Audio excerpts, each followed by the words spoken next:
Well, hello there and welcome. My name is Rachel if you are new here. And if you're not new here, thank you so much for coming back. We have yet another episode of Would I Repurchase These Palettes? This is a truly hypothetical video where if some crazy makeup maniac were to break into my house and steal these 8 palettes from my collection, would I go out of my way to repurchase them? I've seen so many creators do this video and do their own spin on it. The originator of this was Dolly Mama Beauty. I will link her channel down below in the description box. I'll link all of these palettes if they are still available in the description box as well. The way that I do this, the way that I take my spin on it is I really imagine that I'm repurchasing them, that I've already owned them, that I've lost them or they've been stolen. I know what the formula's like. I know how often I reach for the palette because if I do it in a way that these are launching now, there are some brands, I'll be honest with you, I will buy every palette that comes out, regardless of what the situation is. So I'm really imagining that I'm going back and buying these palettes that are older, that have already been released. And that definitely I have to think harder about because I'm not really one to go back and buy palettes that have already been released. I'm really trying to focus on what's coming out. So with all that being said, let's get to it. The way that I'm choosing these palettes from my collection for this video is completely at random. I went online to a random number generator and I just put in, pick a number from 1 to 25. It told me the number and I counted it out in my collection down the rows. I picked the palette out. If I had already chosen the palette for a previous version of this video, I just went to the next palette in line. So I will link my playlist down below, by the way, with all the other videos that I've done, because I've done this now like 5 times or something. So check it out down below. I've got them all in a bin in front of me. I'm just gonna pick randomly. So we're gonna start off with BH Cosmetics Optimistic AF. This is one of my most favorite palettes in my collection. So that should tell you the answer right away. It's a hell yes. When I tell you the quality of these shadows is top notch, I am being dead serious. And also this color story is one of my favorite color stories. A warm neutral palette with some pops of like yellow, orange, warm browns, mostly matte, a few pops of mid-tone to light shimmers. The shimmers are just super smooth, sparkly. They're not chunky, they don't fall out. And these mattes are like that perfect, pigmented, blendable, not super pigmented to the point where they're hard to like work with, but they definitely aren't sheer. They're just gorgeous shadows. Absolutely 100% would be repurchasing this one. And I would be devastated if it was taken from me. All right, the next one I want to talk about is the Oden's Eye Verdandi palette. I did get this in a Oden's Eye mystery box, and it is one of their smaller 5-pan palettes, or like 5.5 pans, because we've got a split pan in the middle. And I like this palette. It's definitely not one of my favorite Oden's Eye palettes that I own. I don't know, this as a whole, the color story isn't like super cohesive for me, which with only 5 pans, I kind of want to be able to get a full look. And sometimes I feel like I'm a little struggling with it and I just don't reach for it. Also, I feel like the newer Oden's Eye palettes have a step up in terms of the quality. It's definitely not a bad palette. I mean, I have it. I've kept it through my last declutter. I'm going to keep it. I'm not getting rid of it. But I think that if this was to be stolen from me or I lost it or something, I would not repurchase it. It's just not one that I really ever think about, and it's not one of my favorites. The next one that I want to talk about is the Unearthly Cosmetics Chilling Pressed Pigment Palette. This was from their Halloween mystery box last year, and it is just a quad of purples. I think this is a really good little quad palette. I love little palettes like this that have more of a monochromatic color story because they all go together. You can mix and match. You've got 3 mattes and 1 shimmer. The 3 mattes are very pigmented, but they're easy to work with. And this shimmer is that standard Unearthly shimmer where there is a little bit of texture to it, but it gives that really pretty sparkle on the eye. I think I would repurchase this because I am obsessed with Unearthly Cosmetics. Like, I love everything that they do. I own pretty much everything that they do. And so I am a completionist. I just am. And I would want to get this. I own the other 2, obviously, that came in the mystery box. This one and the green one I really enjoy. The red one was not my favorite. I think I would repurchase this. I do have a code with Unearthly Cosmetics, by the way. It is Rachel. If you want to save 10% off, you are more than welcome to, and it is affiliated, so thank you so much if you do use the code. So I just feel very passionate about the brand, and I love purple. I love purple, and yes, I would repurchase it. All right, next up we have one of my many ColourPop palettes. This is the Hocus Pocus Witching Hour palette. I did get this in a ColourPop mystery box. I did buy a bunch of ColourPop mystery boxes earlier this year as well as last year, and this is one of the palettes that came in it. I like this palette. I think it's nice.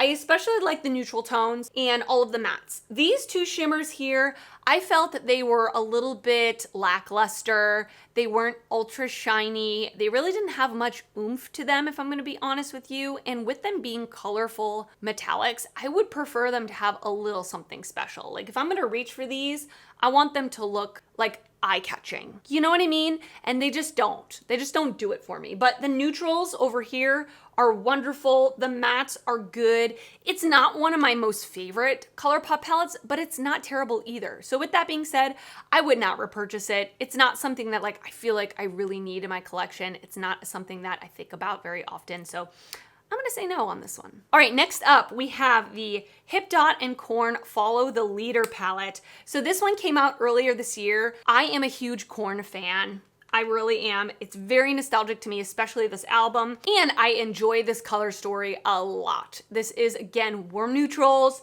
but you've also got some kind of interesting pops. You have a duochrome, which I don't really love the duochrome, if I'm gonna be honest with you. There are two pressed glitters in here, which I won't be reaching for, but the rest of the shades really do work beautifully. The mattes are great.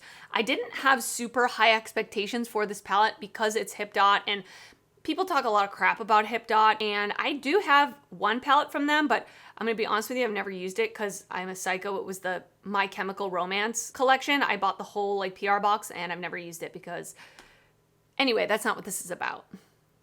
I was impressed with this palette. I thought it was great, apart from the duochrome, which was very dry, didn't look very good on my lids, and the two glitters. But with that being said, I actually would repurchase this. Just for the fact of the IP, the whole packaging being a CD case, and I would have regretted like not picking it up. I would have felt a lot of FOMO on this one. So yes, I would repurchase this one. All right, next up, we have one of my favorite brands, Natasha Denona, and I have the Biba palette. So this one's an easy one for me, and it may be surprising to some of you who maybe are new to my channel, but I would not repurchase this one. I was very let down by this. This is an unpopular opinion because I know so many people love this palette. It's like their favorite neutral palette in their collection. Now, I did not pay full price for this. Full price, this is $129, which is insane. Now, I love the idea of this because I love neutrals. You've got a row of like warm neutrals, you've got a row of like pinky, peachy neutrals, and then you've got a row of cool tone neutrals. You've got mattes, you've got cream to powder, and you've got shimmers. I really enjoy the mattes in this a lot. I think the mattes are spectacular, and that is what I will reach into this palette for mostly. The cream to powders in this palette in particular creased on me so bad to the point where I actually felt kind of self-conscious in public when I would wear one of them. It just would break apart on my lid, and I don't have problems with creasing typically.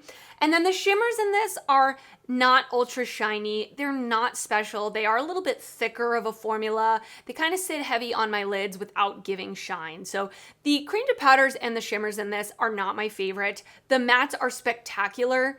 And for this being a $129 palette, and that's what I would be repurchasing at, I'm just hypothetically saying I'm buying all these at full price, I would not spend $129 on this. I think I paid $15 for it. So I don't mind having it at that price, but for the full price, absolutely not. All right, next up we have the Blend Bunny Cosmetics Lure Palette. Blend Bunny is another one of my favorite brands. They make spectacular eyeshadows. They make my favorite matte formula ever. They are that perfect in-between, not overly pigmented to the point where they're patchy or hard to work with, but they absolutely show up true to pan pretty quickly. You don't have to sit there and build and build and build. They build on top of each other beautifully, and I love how Blend Bunny Cosmetics lays out their palettes with columns, so you can stick to columns to create a cohesive look, or you can mix and match, of course, and they're in a gradient where they're light, mid-tone, and deep.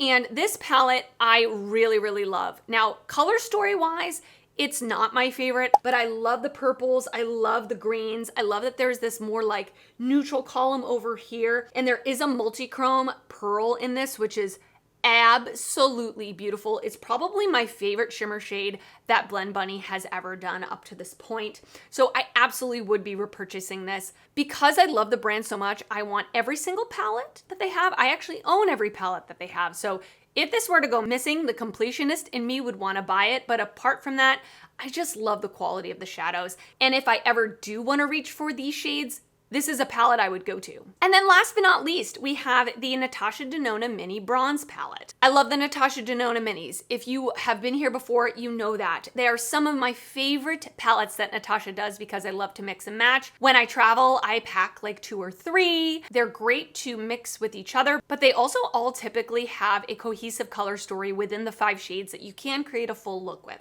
And I love warm tone neutrals. I love that the mattes go from light to deep. I do wish that one of the mattes was a shimmer, so you would get 3 mattes and 2 shimmers, but nevertheless, I love the look that I get from this. You can make it more red leaning. You can leave that shade out and make it like more true warm brown. The shimmer shade is super pretty for all over the lid. And for my inner corner, I can usually just reach for like my face highlight if I need to, or into another palette. It's not a big deal. So absolutely would be repurchasing this. I love this little mini bronze palette. It's great. Okay, so let's recap. I have 5 palettes that I would repurchase. The Mini Bronze from Natasha Denona, the Chilling Quad from Unearthly, Hip Dot and Corn Follow the Leader, Optimistic AF from BH Cosmetics, and Blend Bunny Lure. And then I have 3 that I would not repurchase. This is the ColourPop Witching Hour palette, the Odin's Eye Verdandi palette, and the Natasha Denona Biba palette. Good thing that this is hypothetical because I want to keep all of the palettes that I mentioned today. And now I want to hear from you. Do you agree with what I said? What are your thoughts on these palettes? If you have them, if you don't, just give me your thoughts down in the comments. I love hearing from you. And if you did enjoy this video, please give it a thumbs up. That helps me out a lot when you do that. And if you're not already subscribed to my channel, I would love it if you would consider subscribing before you leave. I do upload videos weekly, both beauty and fashion videos, and I would love to see you back on my channel again. I want to thank you so much for watching, and I will see you next time. Bye.